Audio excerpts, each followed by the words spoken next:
Hey, everybody, what's up? It's your girl, Constance Carter. Welcome to Fly Nubian Money, where we help you master your mindset and maximize your money.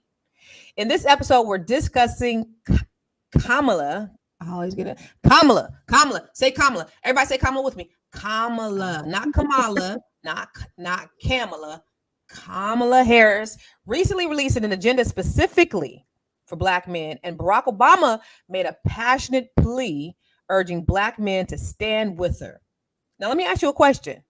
Are these efforts resonating with Black men, or is there a disconnect? Today, we're about to explore the response and what this could mean for the future of Black leadership in politics.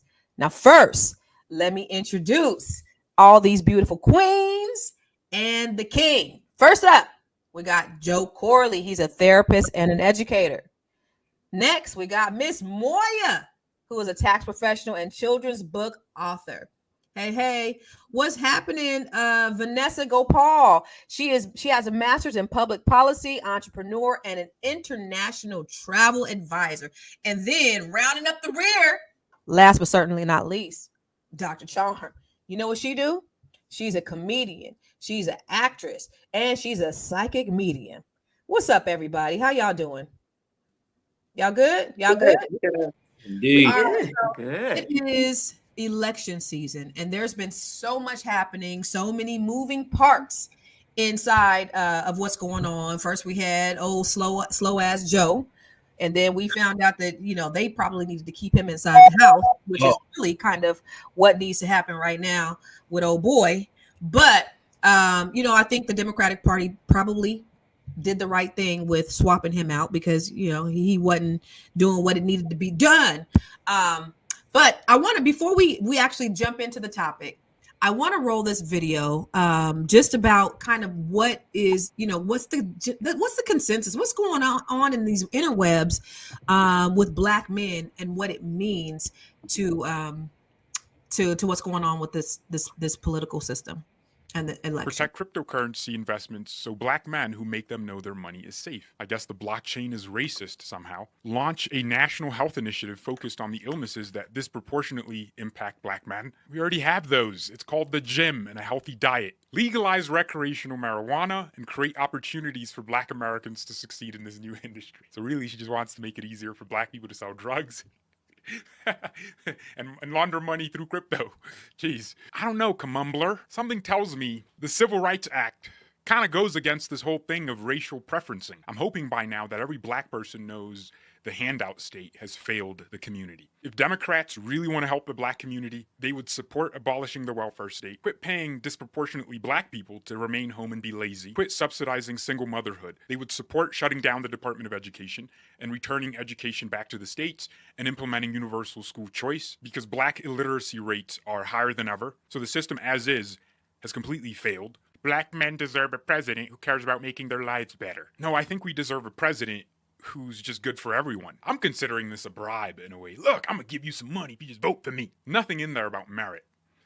Like only giving loans to businesses that can prove solvency. Luckily, I believe there's a growing contingent of Black men and women that are no longer interested in identity politics. They want the same things that will benefit all Americans, and those are the same things Democrats will never support. Can November 5th just get here already? I can't wait to vote this witch out, man.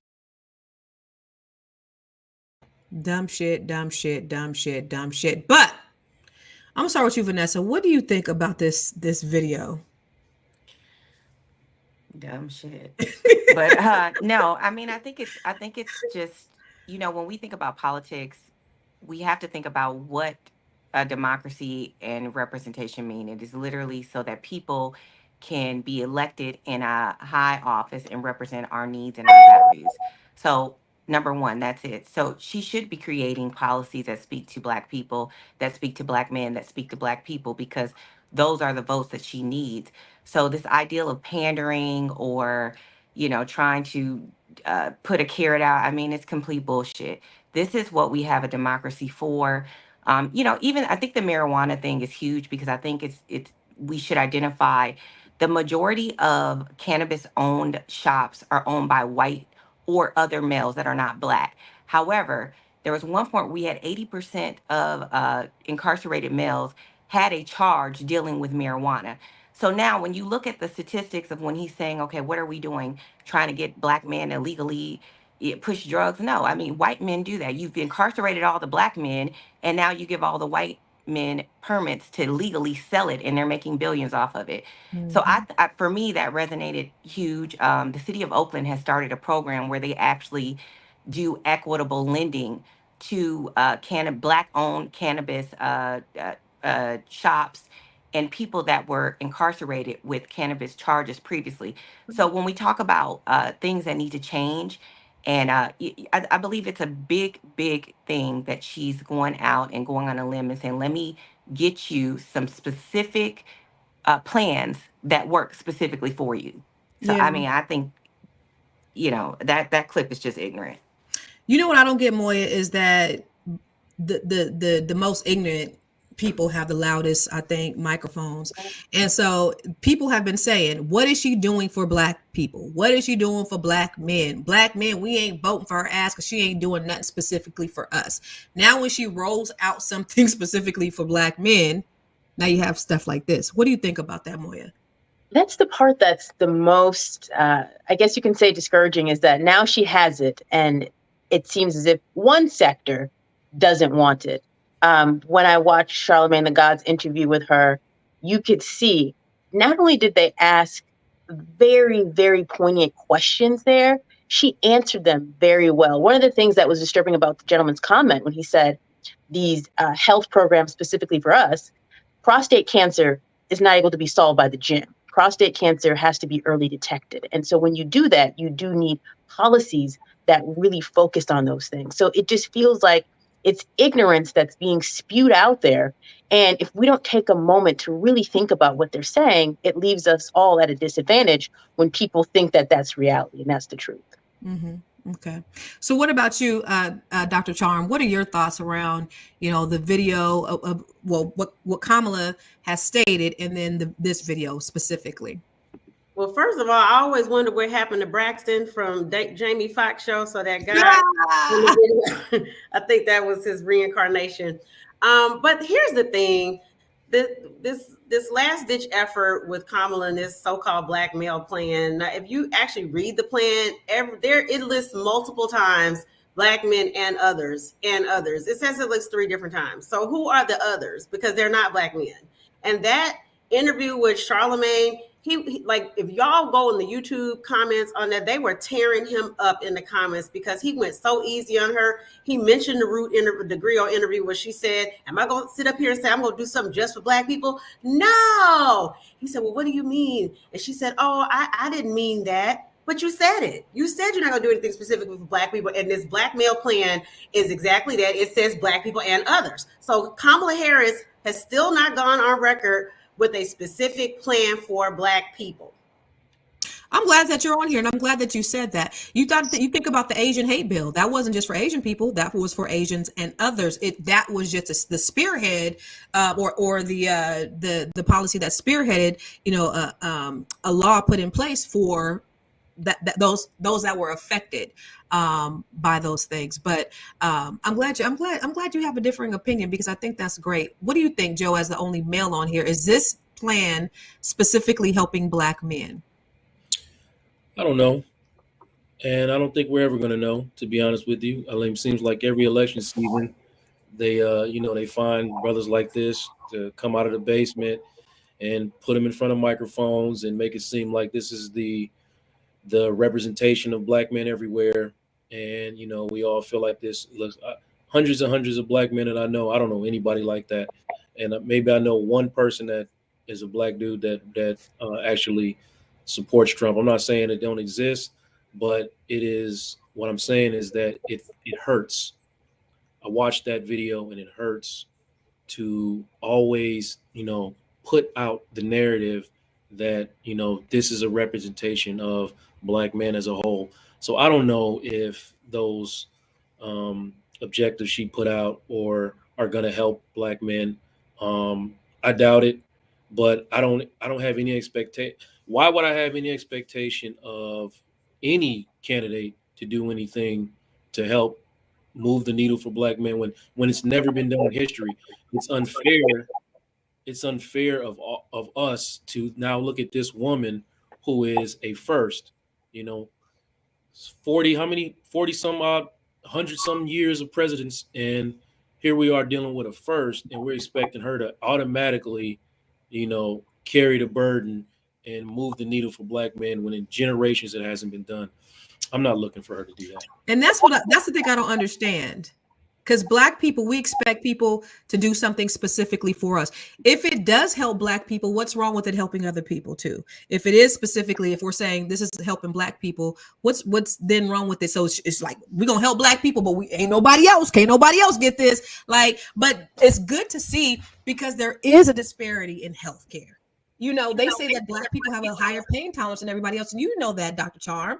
There is a disparity in when you talk about, Vanessa, marijuana. I own a dispensary in Oakland. Like you said, they were giving out licenses specifically for people who were arrested, who were incarcerated for those crimes. That's the reason why I got into marijuana, because I knew that Black people were being discriminated against and incarcerated at higher rates. And then white people were out here making trillions of dollars on the same thing. I wanted to have a seat at the same table that these white people were having. And so now that gives us a little bit more equity. It doesn't even the playing field, but it gives us a little bit more equity. But there are so many other things that I think we need to consider when we're looking at the plan. So, and the other thing too is, we ain't even requesting all this shit from Donald Trump. He's saying, look, we about to get these police immunity to kill y'all with no immunity, and with impunity, nobody cares. Trump 2020, and y'all Black asses is the main ones that's being affected, but we gonna go with Trump because we just don't want a Black woman to be the president of the United States. I want to look at another video that actually outlines what her policies are for Black men. I want to highlight 10 specific steps he would take as president. Number 1, business loans. Black Americans are twice as likely to be denied credit by banks, so Harris would provide 1 million fully forgivable loans up to $20,000 to Black entrepreneurs and others. Number 2, more jobs without college degrees. Harris would eliminate unnecessary degree requirements and promote pathways for those without college degrees for 500,000 federal jobs. Number 3, more Black male teachers. As a former high school English and social studies teacher, I know it's important for young Black males to see Black men in front of the classroom as role models and mentors.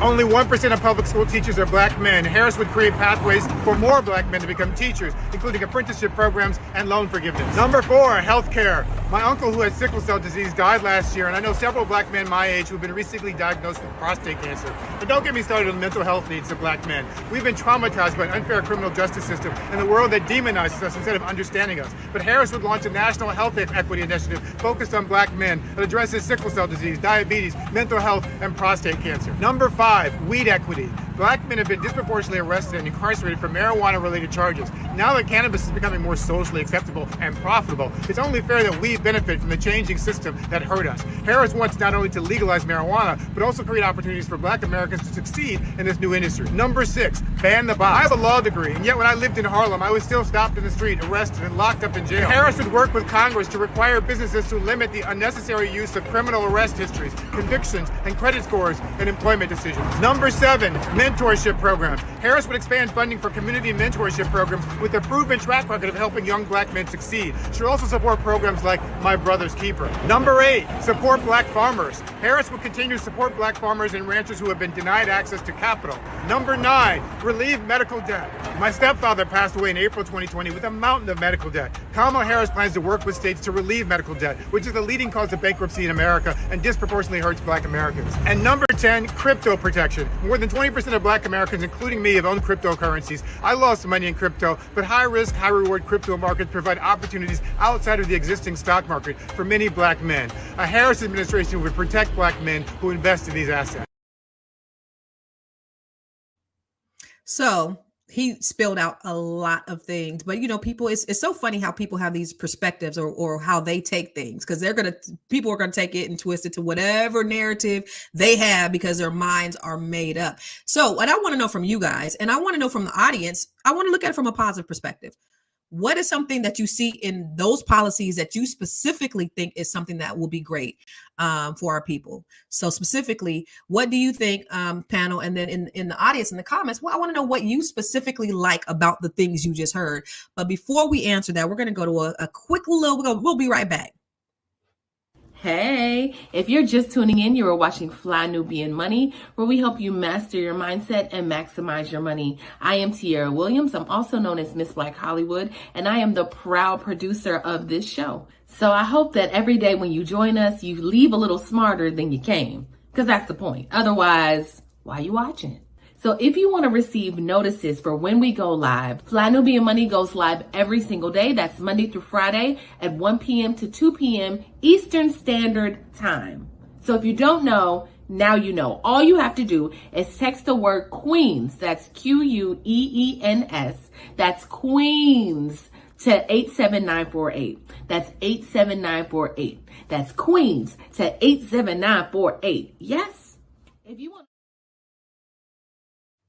So text the word Queens to 87948, Queens to 87948.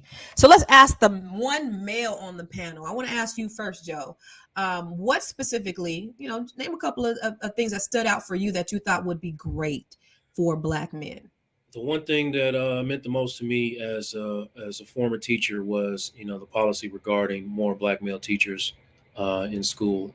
I have experienced what's, I guess, considered Black privilege. And the only time that is when I've been a Black male teacher, because that was very easy to get hired because we were in such high demand, because they feel like our presence in a room automatically shifts things to a different place for the students.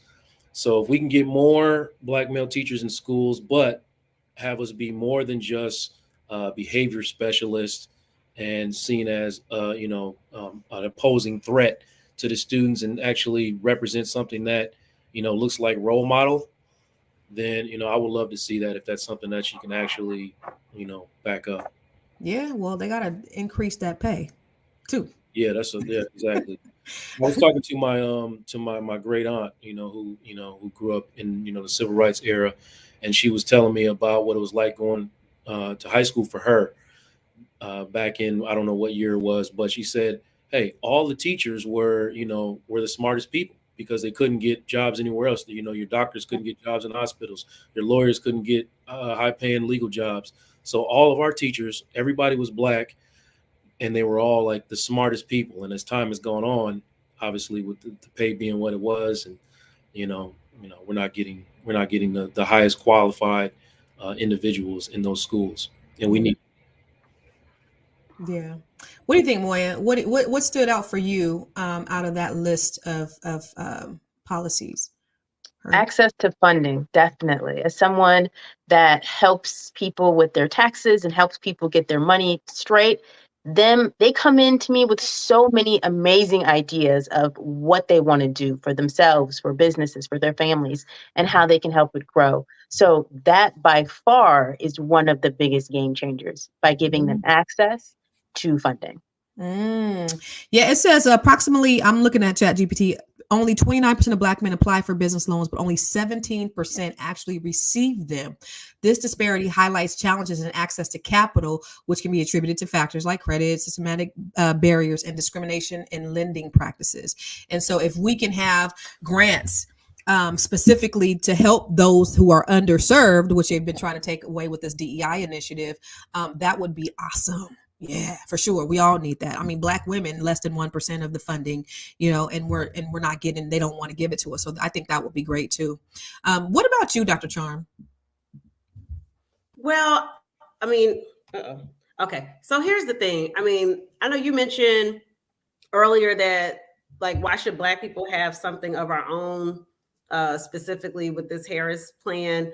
And the thing is that no other group, we are non-immigrant group, no other group in this country has endured what Black people have endured. And we have unique needs that need to be addressed. And I think that this is it's a Band-Aid. It's not anything. And why did it take all of the men kind of revolting online over the weekend from what Obama said? Because this is where it's really starting from. It really stemmed from, like, she had no plan. Nothing for Black people, nothing for Black men. She's been working on this for several years, but go ahead. Please don't interrupt me when I'm trying to give my opinion, because this is my time. Thanks. So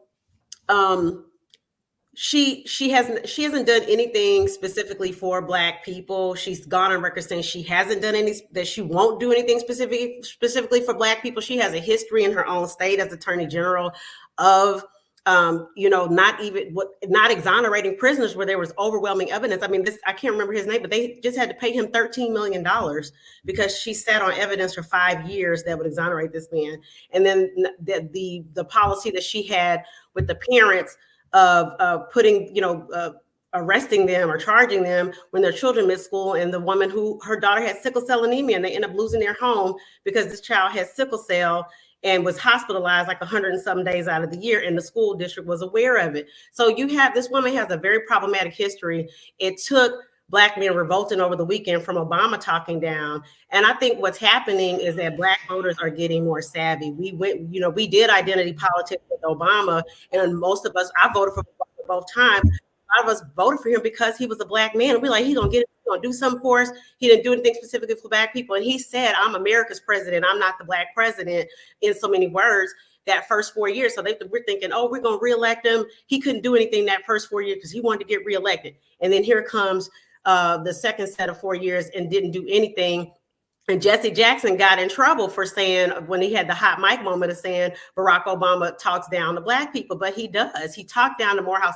The Morehouse graduates, I think those men were very hurt to have him talking to them like that. And this is the upper echelon. Morehouse is the upper echelon of HBCUs specifically for Black men. That's not the kind of man that needs to be talked to like that, because these are the people who are trying to leave that stereotype behind. So, and I bring up Obama because his people are the same people that are on the Kamala, that are working for Kamala. So they're all together.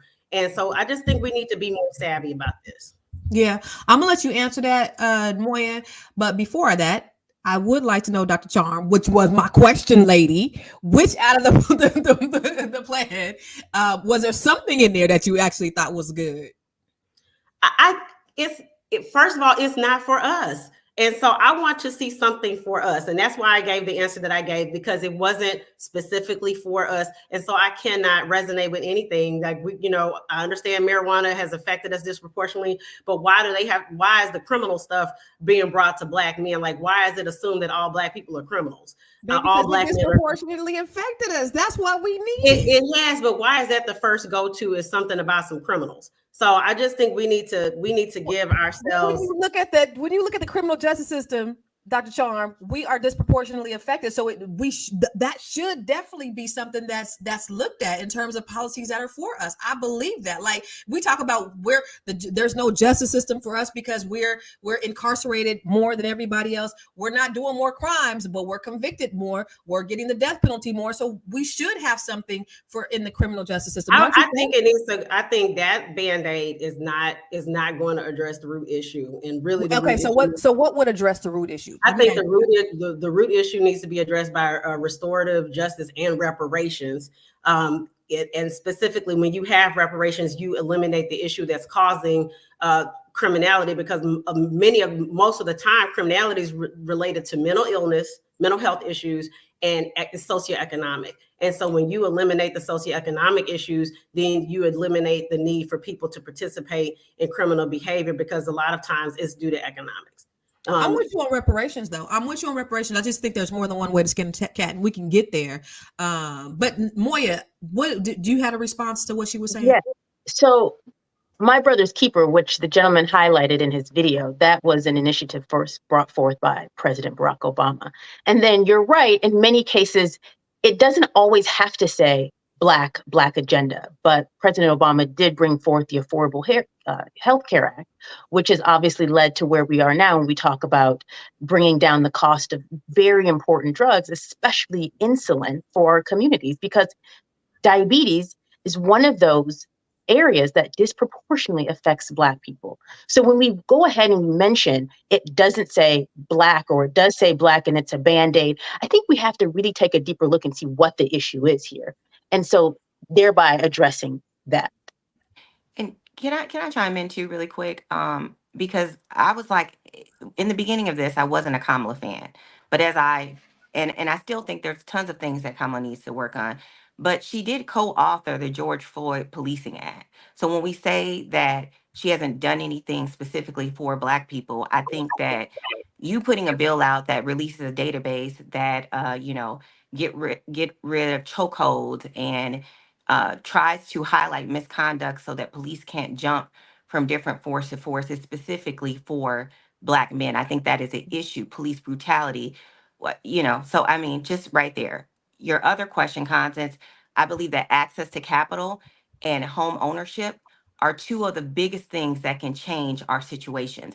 Home ownership is everything. I mean, it you instantly gain equity. You can pass it down to your children, and you can always pull from equity and reinvest that same equity in another property and start to really develop wealth. So access to federal loans is everything. Try running a business without a loan and making payroll. It is extremely hard. So if we're talking about changing socioeconomic conditions, those are two major factors that play a big role in the Black community. So I think they're both important. And I think with these two candidates, I think we have to look at who is for, like, where will Black people benefit the most? Who is trying to do the most? So even if you feel like now Kamala has now just started creating specific policies for Black men, the push for it was needed. It is happening. That is what democracy is. So for us to now come be upset that she's doing that is like completely backwards. It's like Now the now goalpost keeps hopefully moving. It's like, okay, she did. Okay, now we don't. That's not enough. Okay, what is going to be enough? At yeah. what point is something a start of something? Because Trump ain't said shit about Black men. Trump ain't thinking about your Black ass. The only thing he's thinking about is woke people. What do he say? Woke is for losers. You woke people, y'all are losers. And when you think about the shit that this man says, like if y'all are really thinking about voting for this man and he's representing us and he has the key to the nuclear, or he can push the button or the code to the nuclear weapon, and this man is rambling for 45 minutes. All he talks about is who win. I beat him in this and I have more people. Like, he's not talking policy, and y'all really on here talk about. It's crazy. I want to look at some of the slides though on just some statistics just around, Black voting and Black votership, if we could bring some up. According to Black men in the voting polls, according to a recent Pew survey, 73% of Black men are leaning towards voting for her. So it is just the idea. Okay. A more recent poll from Howard University found that in swing states, 88% of Black men over 50 and 72% of those younger say they will likely vote for her. So let's go back. So is this just an idea of the people who have the loudest mics are the loudest, the biggest mics are the loudest, because are Black men really not voting for her in the way that they're saying? I mean, we hear a lot of people online complain about her. We hear a lot of people here complaining and saying that they're going to vote for Trump. But is it a myth, or do you think that's really true? Is it really real? Just based upon the people that you talk to in your circle, the folks that you deal with, Dr. Charm, what are you seeing? I mean, they're saying that 25% of Black men are turning Republican for this election. I think what's happening though is I think a lot of people are voting for Trump in this election on an issue, and I don't see anything wrong with. What issue though? What issue, Dr. Trump? On the immigration issue, and what people don't know is that illegal immigration hurts one group in America more than any group of any race, and that is Black men. And that's been statistically proven, because they take the jobs that are for the entry level, low or no skill jobs that would otherwise go to Black men. When those go to illegal immigrants, it actually increases the incarceration rate, because again, going to my prior point of socioeconomics leading to criminality, which leads to incarceration. If you don't have a job, then you're selling weed or selling whatever to make it, and then you end up in jail because you didn't get that entry level job. I'm coming from living in Chicago for the past decade, and I have never in my life seen young Black men in their 20s begging on the streets. And I would always try to give what I could, because I'm like, well, I would rather that you be, panhandling than trying to rob somebody. And then I'm looking at what happened in Chicago, where the migrants are getting all these benefits. They spent billions of dollars already in Chicago. My property taxes went up considerably, and to see that is going to migrants instead of to the homeless Black people, veterans, or just homeless Black men that are in my neighborhood in Chicago right now, So I think a lot of people are voting on this illegal immigrant issue, and that's why they're turning Republican. And it is a slap in the face to see people getting $5,000 and $6,000 in EBT when people who are citizens and whose parents and grandparents and forefathers built this country are not getting these type of benefits. It's egregious. You know what's crazy is that the Mexicans and the Hispanics are taking all these black jobs that have been picking grapes all these years. Never seen it. Let's go to commercial. You want to grow your money and not blow your money, as Constance says, check us out at flynubianmoney.com. There's all kinds of resources, programs, videos, resources. In 2024, there's no reason to be broke when there's information all around us. So get your money right. flynubianmoney.com.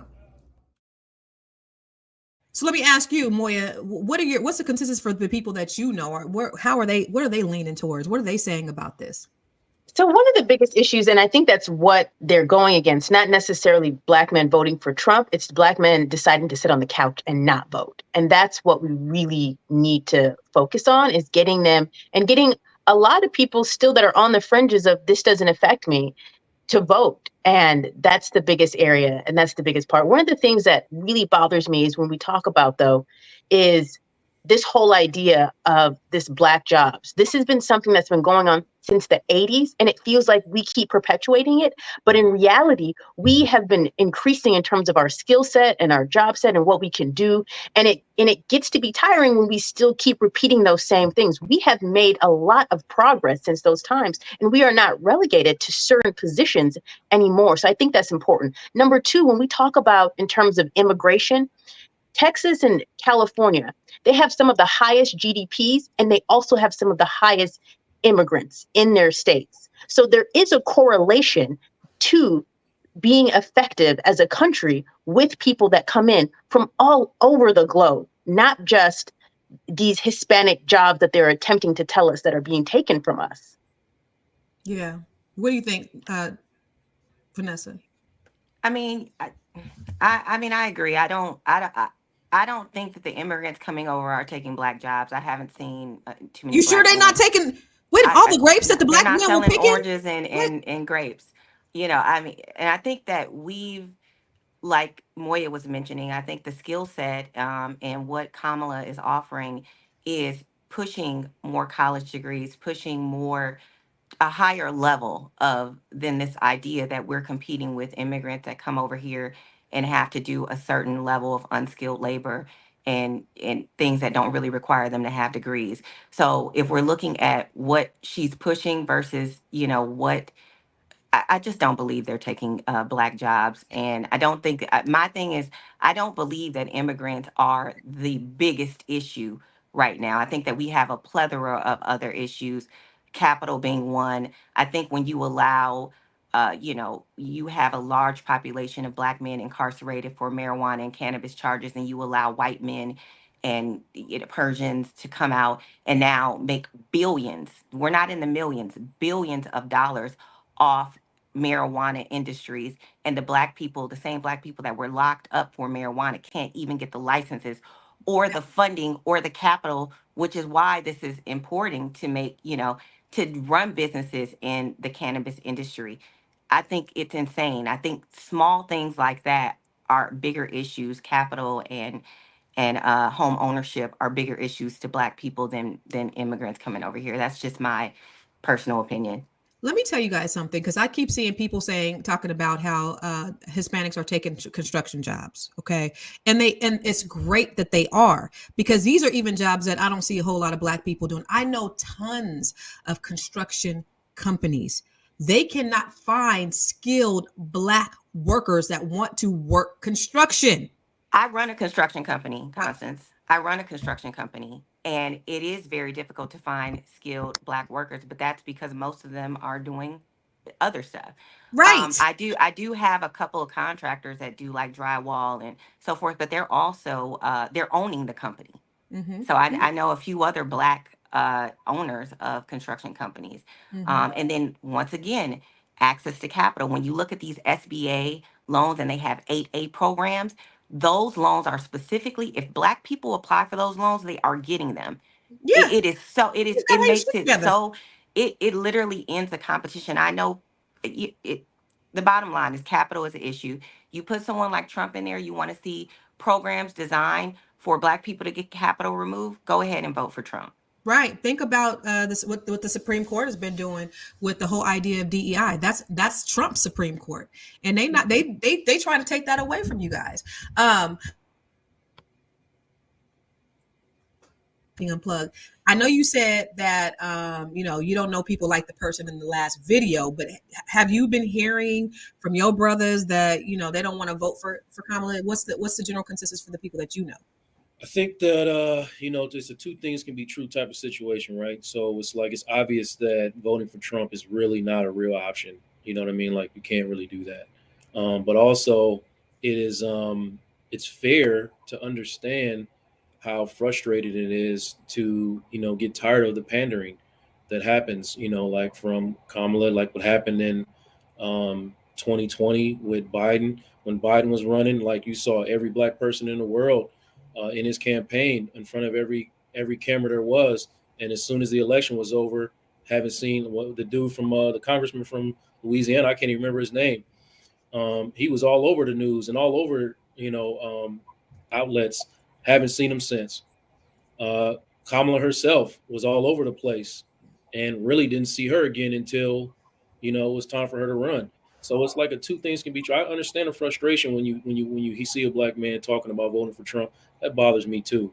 But I also have empathy for the fact that you just get tired of all the pandering. So, and I think that's kind of the consensus that I'm getting, but I know a lot of brothers that's like outright, like, just wants to see, this Black woman elevated, if not for nothing else, just the symbolism of, putting dents or cracks in that glass ceiling for Black women in general. And I'm with that, but also the pandering, it just gets irritating, gets irritating. And that goes back to, hey, somebody mute. That goes back to, I think that might be you, Moya. Is that you?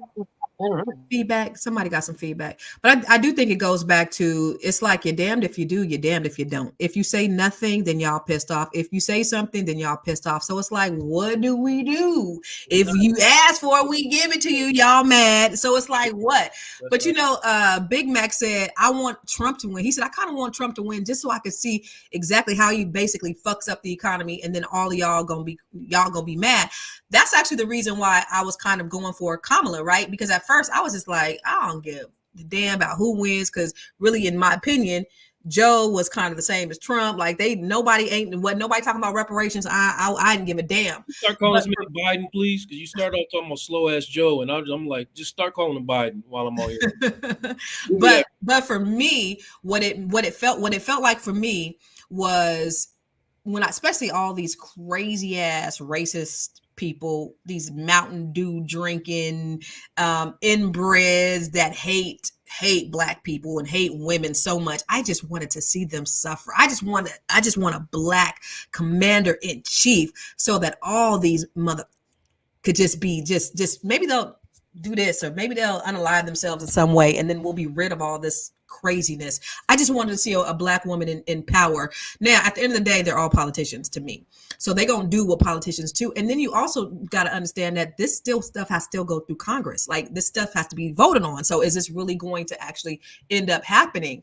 But one thing about Trump is he vetoed everything he wanted to veto. He vetoed more than any other president in the history of the United States, because whatever he said, even if they didn't vote against it, he used his veto pen.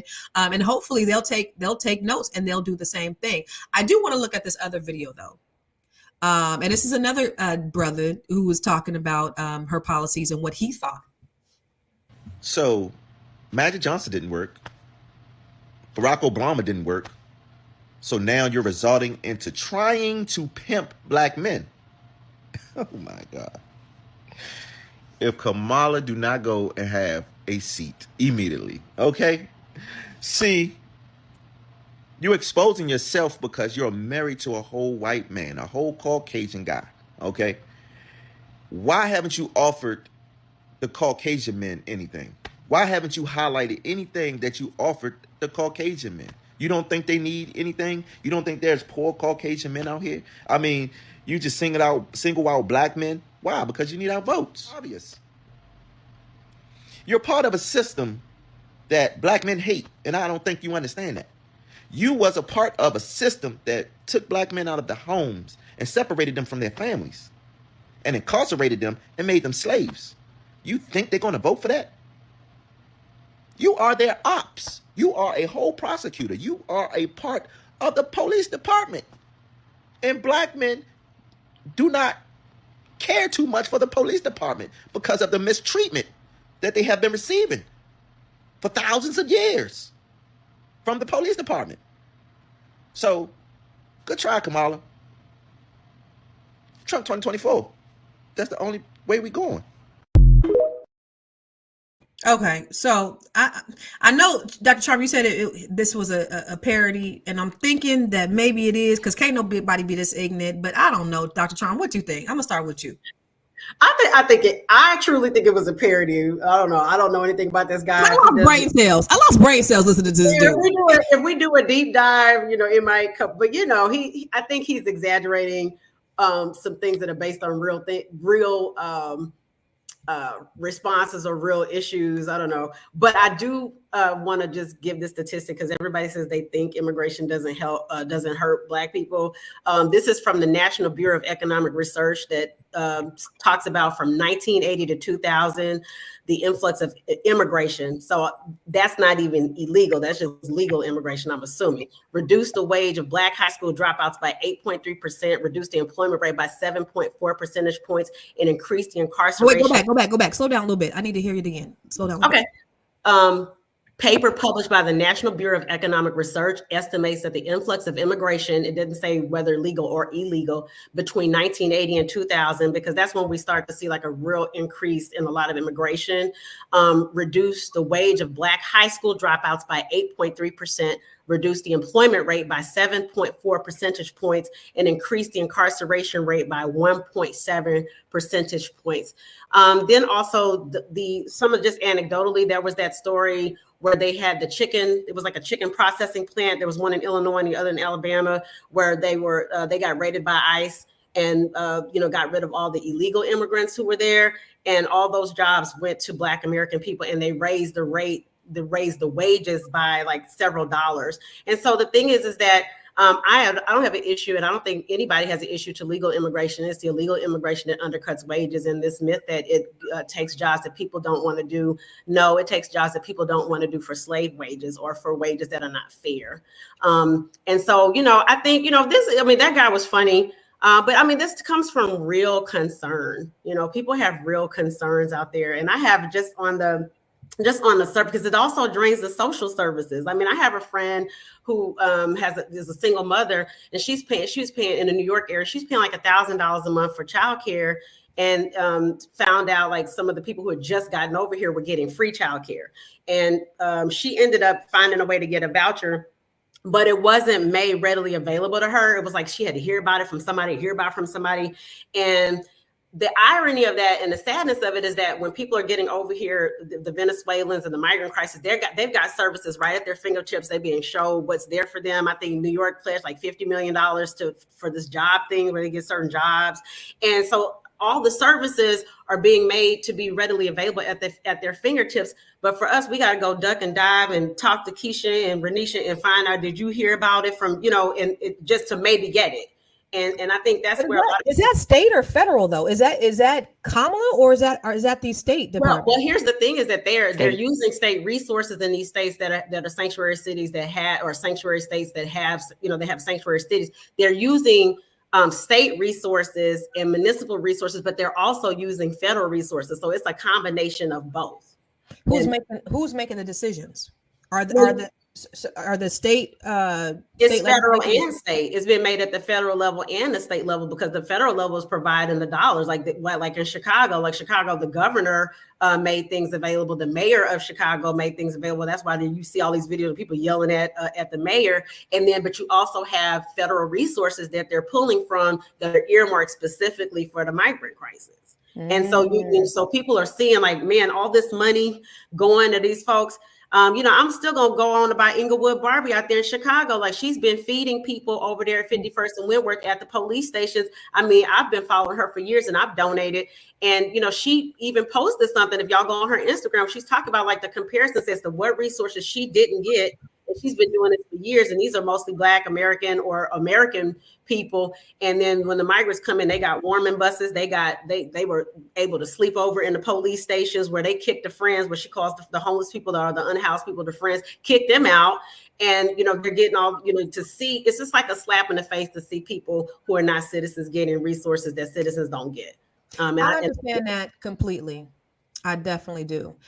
Because it definitely needs to be addressed. Like, this should not be happening. But do you think Trump is really going to do it? Because he talked about putting his border up and he never did. 4 years. Well, he did. Well, here's the thing is that when the pandemic happened, some of the what people are saying for that is that it kind of eliminated a lot of the need because the pandemic happened, because then they instituted that the pandemic thing where you're not supposed to let people over here because it's a health risk. And so that, that curbed a lot of immigration. But when Biden came in, I mean, it was late. He reversed like some of the first things he did was sign those executive orders that reversed a lot of the stuff that Trump did. And then now you got 10 million extra people. Like it's like double or triple under Biden. But okay, we're gonna go to commercial. But I do want to talk about that, because did he do it because he had to, or did he do it because he wanted to? They want voters. That's what they want. And then there's also a sinister. We're gonna go to commercial. We gotta go to commercial. I'm gonna get in trouble.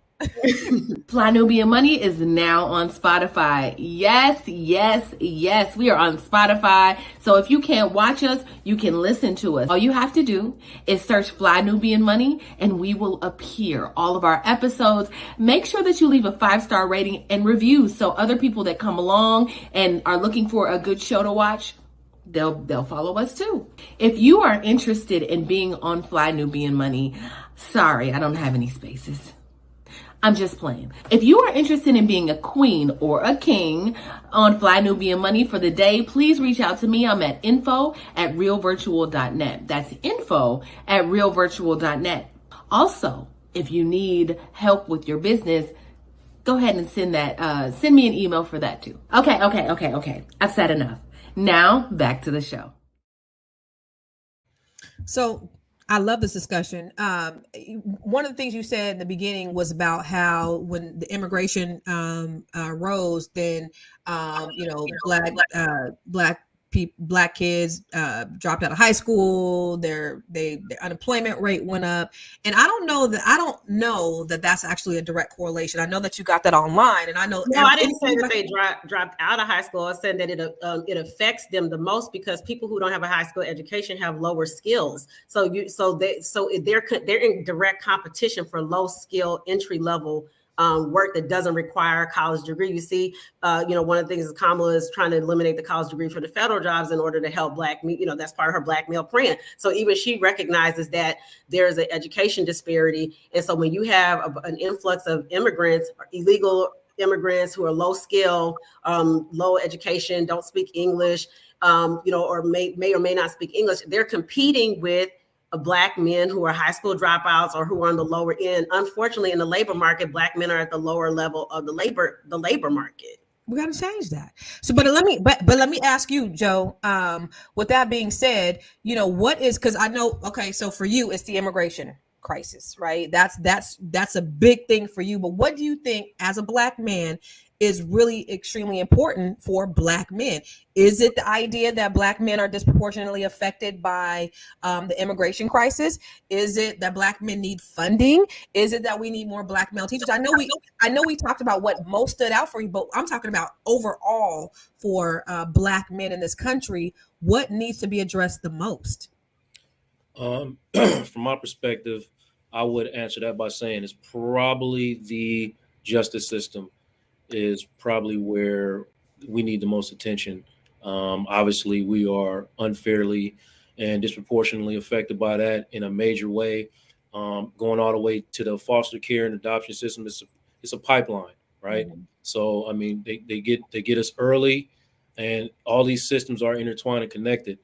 So, if anybody has the actual ability to affect change in the systems that have been broken for generations, then that's that's what we should be pointing to. But I mean, to answer your question directly, I would say the legal system, that's the justice system is tore up for us.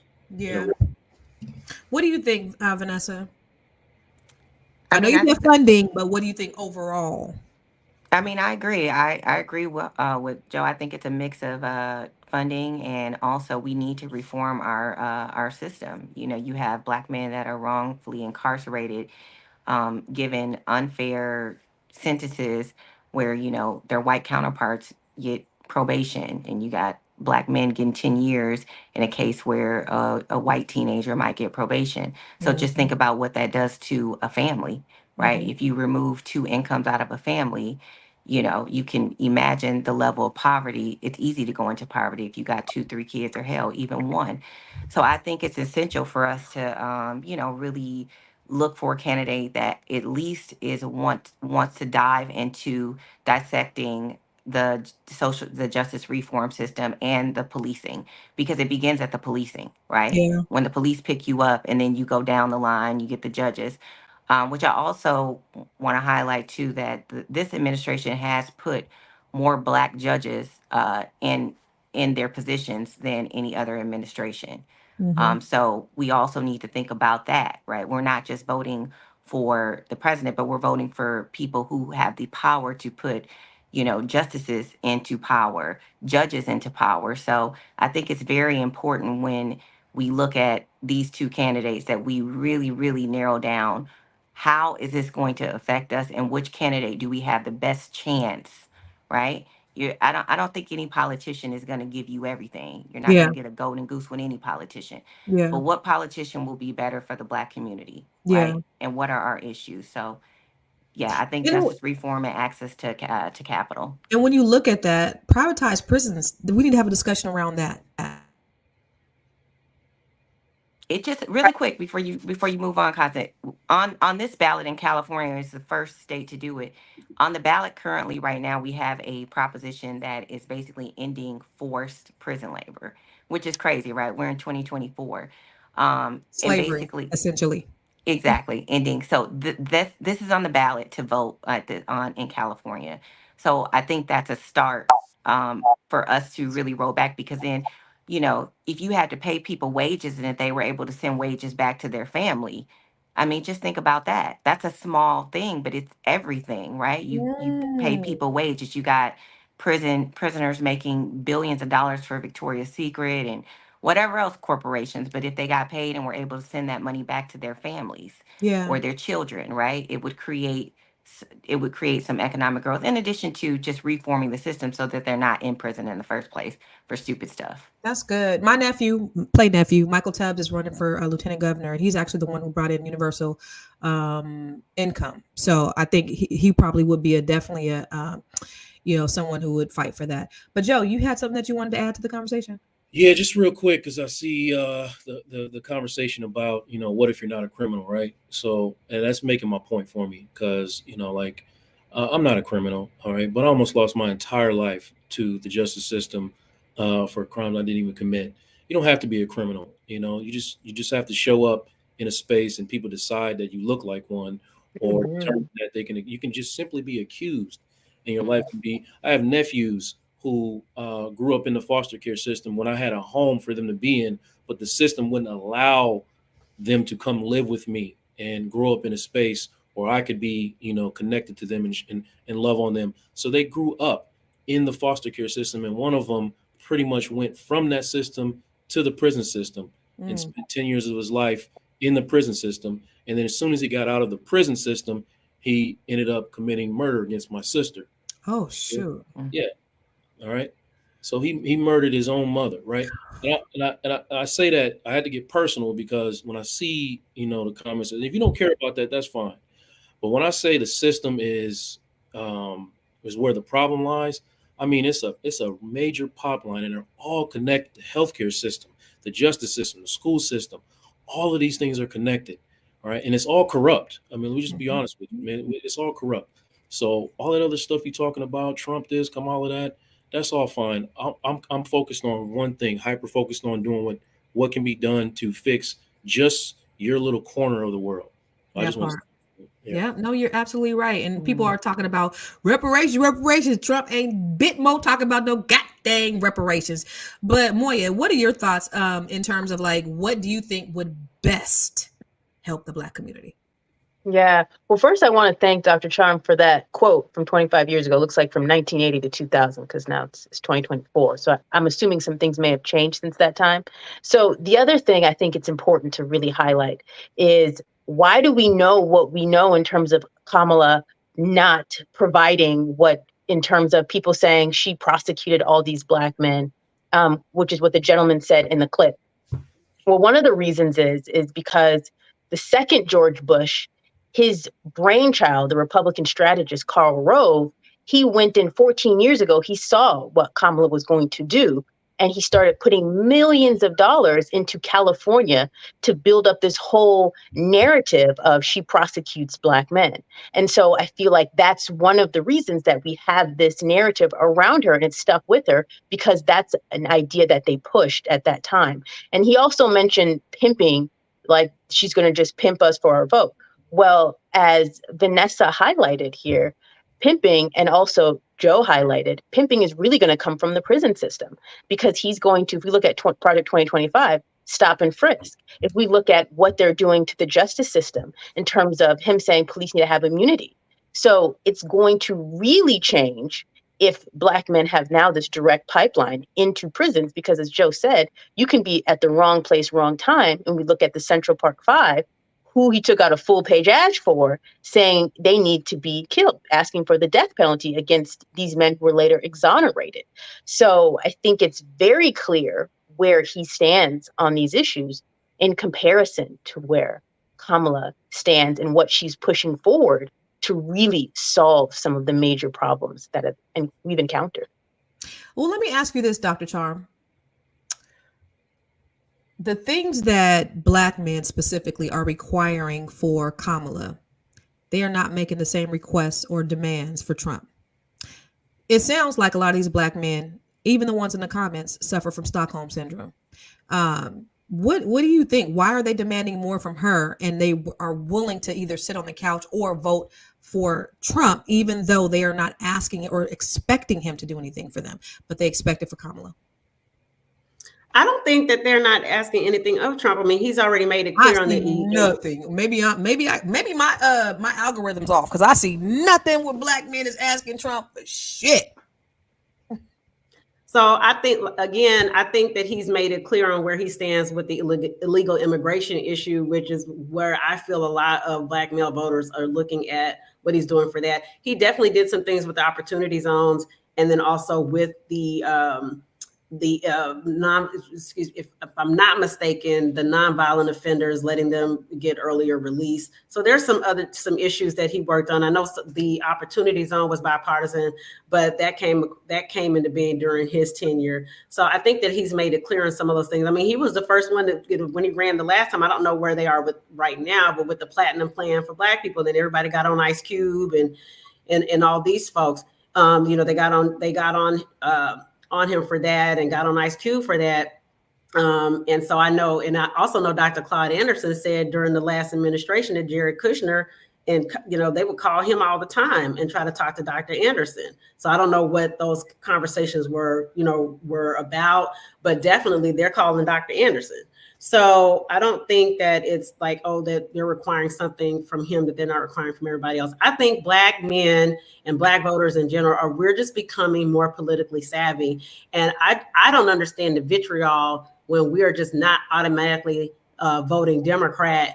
Why is every other group allowed to have an opinion of you need to do something, needs to be quid pro quo? But when we say, hey, what are you going to do for us? Then everybody's lecturing us, talking down to us. Well, you got to vote Democrat. You don't like her because she's a woman. That's just simply not true. I don't think that that's true when you have, you have Black women in leadership all over the Democratic Party and politics that are voted for by Black men. And at the end of the day, Kamala Harris is going to get the majority of the Black male vote. It may be less than what it had been in the past, but she's still going to get the majority of the Black men vote. But here, you still have all these people, I think, bullying Black men and saying, you're going to do, you're going to do this. we have the ability and the right to be politically savvy. And I'm going to go on record and say I'm not voting for Trump. I'm not voting for Kamala either. But I am after this all this mess that I've seen take place and how it's financially affecting me. Like I said, my property taxes have gone up, and I'm seeing this money go to the migrants. I am turning independent. Like, we have to do something. And so, I know Diddy is in jail and everything, but he did have a good idea about having a Black political party. So I hope somebody that's not participating in the freak offs take this and run with it. So the baby oil can be secure and safe. But we need to do something else. No, I mean, listen, you are 100% right, because the problem is we have a two-party political system. And I believe at the end of the day, they are all just politicians. And when you talk about Ice Cube and you talk about Black people who were pissed off at Ice Cube because he had a plan for Black America, like, I'm trying to help you Negroes out. And y'all mad at me because I went to the person in office to bring it to him. I talked to the other guy. He said he ain't had time to talk to me. So who am I going to bring it to? The person Biden didn't call him back. Right. Biden didn't call him back. So I understand that. But I think also, okay, before we do that, I want to give Joe, because I know Joe got a hard out. I want to give him an opportunity, because I still want to continue the conversation for a couple more minutes. But I want to give you an opportunity just to give us your final thoughts. Joe. Yeah, so I appreciate the conversation, and I feel like, hopefully it gave everybody a lot of different perspectives on where to come from. And listen, everybody has to make decisions and choices through your lived experience. For me, Trump is not an option the things that I believe in, the things I care about, that I can go with. But I do understand where Black men are coming from. I think that everything that Dr. Charm said was 100% on the money. That whole bullying Black men for their vote, that is getting played out, is tired. And immediately, listen, if you are not a heterosexual white male, everyone should be getting talked to the exact same way, because that is literally the only person that benefits from what's going on in the American government system right now. So singling out the Black man, bullying him, putting him down, and telling him he's crazy if he doesn't agree or go with whatever you believe is the way he should go is not the way. We've experienced that for too many years, and that's just not going to move the needle. And if you're objective, and I do this in counseling too, what is your objective? Okay, what is your objective? If your objective is to get support from the Black men, then you're gonna have to learn to talk with them instead of at them. That's all I will say. Where can we find you? You can find me on my website, realuconsulting.com. Couch. I'm on the couch right now. Couch is open for y'all. So come on, sit down. All right. Thank you, Joe. Right. So let me ask the rest of the ladies this, because every 4 years, and this is why I just be like, here we go again. They say this is the most important election of our lifetime. If we don't vote this way, it's going to ruin, and the world is going to end, and everything bad is going to happen. It's every election cycle. It's like vote or die. What do you think, Vanessa? Do you think that this is like the most important election of our lifetime? No, I think it's politics. It has to be, every election has to be the most important election of the lifetime. It's marketing, it's politics. I will still say over and over again, every time I get in here, when we talk about politics, we make a big hoopla of these presidential elections, but the real change is at our local and our state level. Mm-hmm. So just understand that it is important who we put into the office for our president, but it is even more important who we elect locally and regionally. So, for people that are unsure, I'm independent. But what I did do this election is I sat down and I really went through the policies. And if if you're around my friend circle, I actually got dinner with my friends and said, hey, we're going to eat dinner and look at these policies. That's what we're going to do. And we read through the propositions. I think it's very important to just, instead of people just looking at Instagram and flying off at the mouth, to actually read the policies put forth, read where your money is going, and look at the local and regional propositions and measures. They are everything. They affect, they have a bigger effect on you than even, the presidency. But in general, we have to vote for what will benefit us the most. And for me, unfortunately, I don't know. My vote will probably go to Kamala. It definitely won't go to Donald Trump because I just don't see. There's nothing there, right? There's nothing there. There's nothing there. I mean, for me personally, immigration is not an issue. Me personally, I want more capital for my business. I run a business. I need more capital. I need to be able to apply for a loan. I need to be able to make my payroll. So those are real issues. I would like to see Black people have more home ownership. Those are real issues in the Black community. Yeah, that's how we're gonna close the wealth gap. Moya, what do you think? Is this the most important and dangerous election season of our lifetime? I think we have to look at Project 2025. Like, is there a project? Would they really put out a plan, say 2025, have Donald Trump's name in it over 300 times and not put it into place?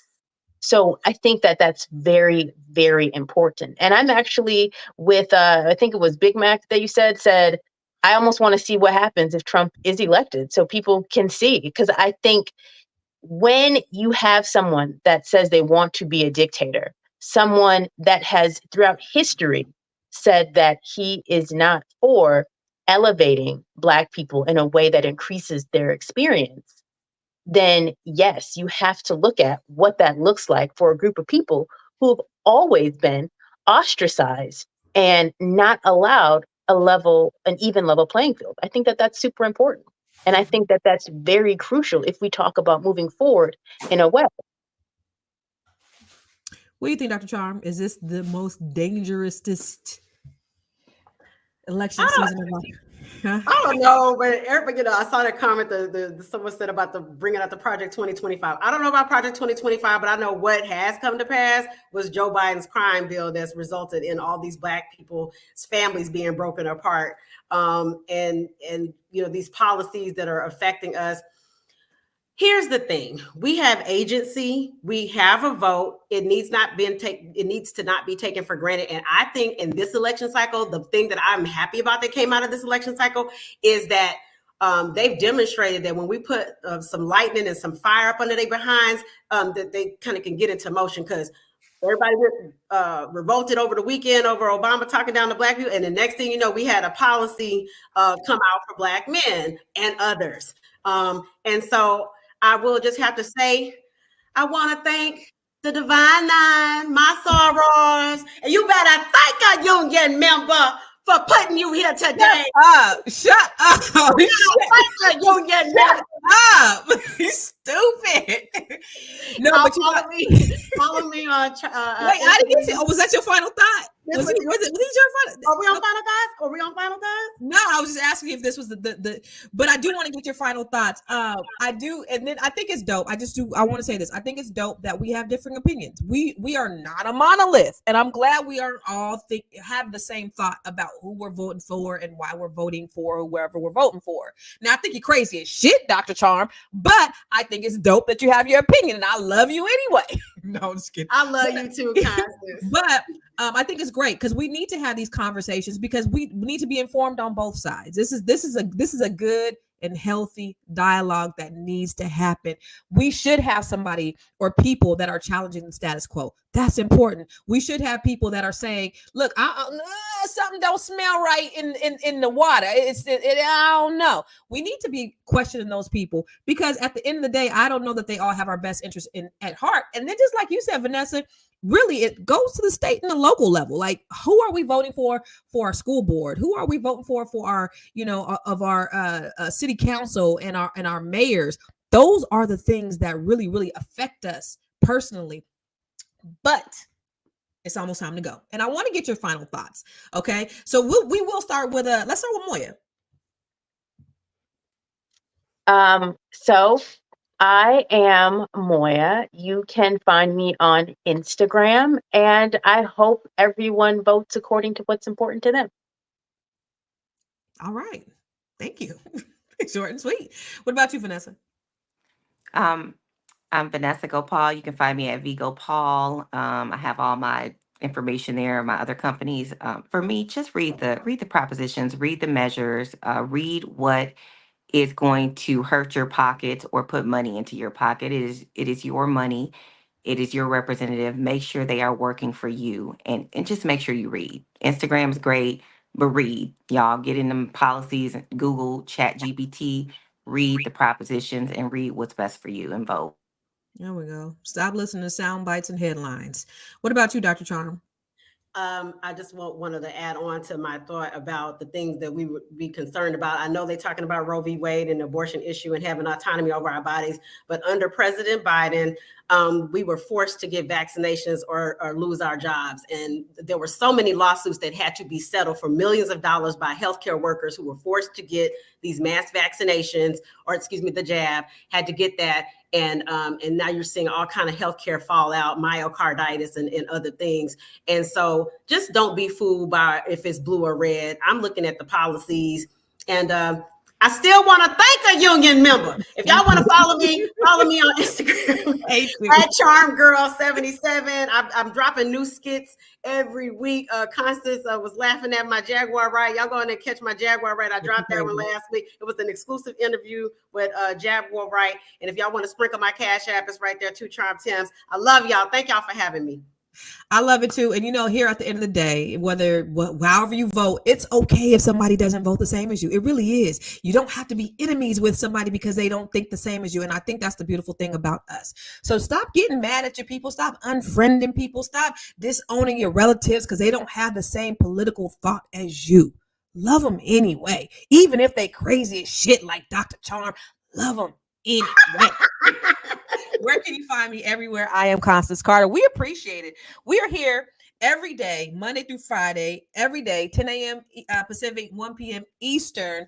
And if you ever want to get the notifications for when we go live, text the word Queens to 87948. That's QUEENS at 87948. And if you want to know how to grow your money and not blow your money, please go to flynubianmoney.com. We're going to see you tomorrow. Same time, same back channel. And we love it when you talk back to us and talk black to us. Y'all ladies, y'all killed it. Y'all really did. And I love it all. So thank you guys. Tune in tomorrow. Peace. Bye, y'all.